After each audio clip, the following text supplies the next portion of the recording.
அந்த ஆத்தங்கரைய கேட்டு பாரு, மீன் குடிச்ச கதை அது சொல்லும். அந்த பண்ண மேட்ட கேட்டு பாரு, பால் கறந்த கதை அது சொல்லும். அந்த சொலக்காட்ட கேட்டு பாரு, கொடி பிடிச்ச கதை அது சொல்லும். அந்த டூரிங் டாக்கிஸ கேட்டு பாரு, படம் பார்த்த கதை அது சொல்லும்.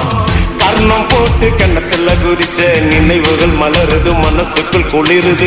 கம்பங்கூழு குடிச்சிடத்தானே உதடுகள் துடிக்குது, மீசையும் தடுக்குது. பழகினத மறக்கலையே, அந்த பருவம் இப்போ கிடைக்கலையே. காட்சிகளுக்கு நிறையில்லையே, இன்னும் கண்ணை விட்டு தான் மறையல்லையே. மீசக்கார நண்பா